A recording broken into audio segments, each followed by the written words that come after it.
भी शुक्र अदा करूं कम। अरे आप गौर करो, नीट की ट्रेनिंग, एमसेट की ट्रेनिंग, नाटा की ट्रेनिंग, लॉसेट की ट्रेनिंग, आईसेट की ट्रेनिंग, इंजीनियरिंग की ट्रेनिंग, और उसके बाद में हम जीमैट की ट्रेनिंग दे रहे हैं, आइल्स की ट्रेनिंग दे रहे हैं, टोफल की ट्रेनिंग दे रहे हैं। ये कौन से इम्तिहानात है अगर बच्चा बाहर जाना चाहता है? अरे हम सिर्फ हुकूमतों से लड़ते नहीं, अपने तौर पर भी काम करते। अरे आज आप बताओ कि हिंदुस्तान भर में एहतजाज था, औरतें रोडों पर बैठी थी, गोलियां चल रही थी, गिरफ्तारियां हो रही थी। सीए एनआरसी पर लोगों ने हम पर इल्जाम लगाया, तनकीद की, तोहमतें लगाई कि सीए एनआरसी पर मजलिस एहतजाज नहीं कर रही। लेकिन मेरे भाई, ऐवान असेंबली की तकरीर को उठाकर देखो, मैं कहूंगा कि मेरे जिंदगी के बेशुमार तकरीरों में से एक गैर मामूली तकरीर जो मुझे भी पसंद आती है वो थी सीए एनआरसी पर जो असेंबली में मैंने की थी। उसका नतीजा क्या हुआ? उसका नतीजा क्या हुआ कि केसीआर ने ऐवान असेंबली में उठकर कहा कि तेलंगाना में नो सीए नो एनआरसी कहीं पर भी होने को यहां पे नहीं होगा।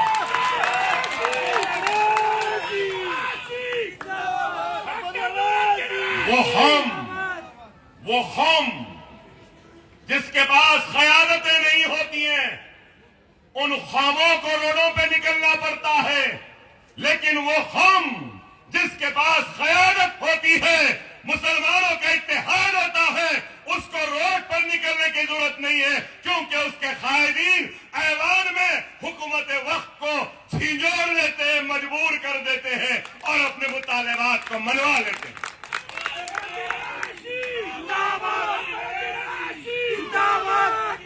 यही है फर्क, यही है फर्क हम में और दूसरों में।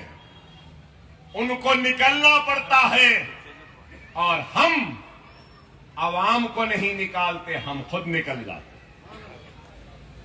और लोग ये समझना नहीं चाहते। अरे ऐसा नहीं कर रहे, वैसा नहीं कर रहे, ये नहीं कर रहे, वो नहीं कर रहे, ऐसा करना था, वैसा करना था। हर किसी को शौक हो गया है आजकल, क्या कि बस क्या बोलना, नहीं हम काबिल, हमारी सोच सबसे अच्छी, वहां क्यों गए, यहां क्यों नहीं गए, उधर क्यों गए, इधर क्यों नहीं बैठे, वहां क्यों बैठे, यहां लेटना था। अरे बाबा, आप देखो मेरे भाई, हमारे समझ भाई, होटल चलाना इनका काम, सही है ना? और उसके बाद मैं सियासत करना मेरा काम। यहां पे हेल्थ सेंटर डॉक्टर, इलाज करना डॉक्टरों का काम, मुकदमा लड़ना वकील का काम, तिजारत करना ताजिर का काम, सनद बनाना सनदकार का काम, रोड बनाना रोड बनाने वाले का काम, बढ़ई का काम बढ़ई जाने, फॉल सीलिंग का काम फॉल सीलिंग वाला जाने। अब आप बोलो, मैं सियासतदान यहां खड़े रह के तकरीर कर रहा हूं तो पसंद आ रही है आपको, सही है बोल रहे हैं, मुंडी हिला रहे हैं। अब मैं यहां से उतर के अगर डॉक्टर साहब के दवाखाने में चले जाऊं और बोलूं कि नहीं डॉक्टर साहब हट जाओ, सफेद कोट मेरे को दे दो, शेरवानी तुम पहन लो, तो ये भी गया वो भी गया। सही है गलत? सही है ना? अब यही हाल हो गया है, यही हाल हो गया है। मालूम ना सालूम बस निकल जाते हैं, ऐसा करना था, वैसा करना था।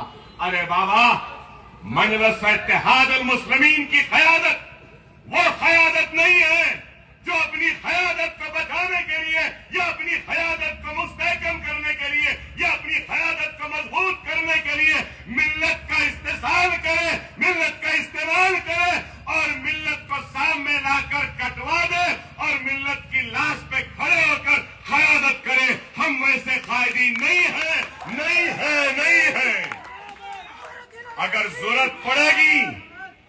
अल्लाह और रसूल अल्लाह की कसम, असदुद्दीन ओवैसी व अकबरुद्दीन ओवैसी सबसे आगे रहेंगे।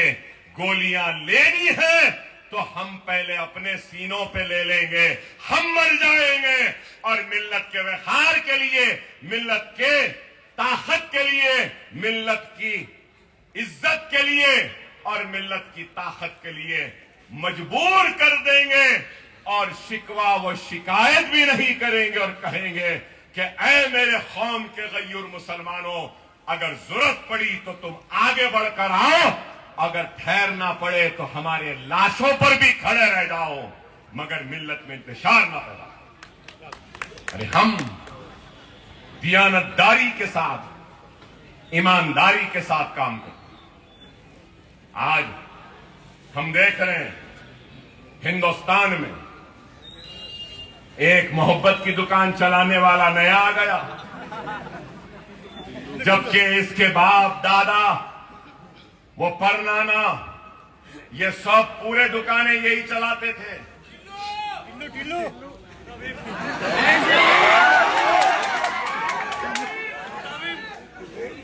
तो मोहब्बत की दुकान की बात करने वाले आज आप बताओ, क्या इस बात से इनकार करेंगे कि हिंदुस्तान में सबसे ज्यादा हुक्मरानी का मौका किसको दिया? हिंदुस्तान के अवाम ने, इसी नेहरू गांधी खानदान को।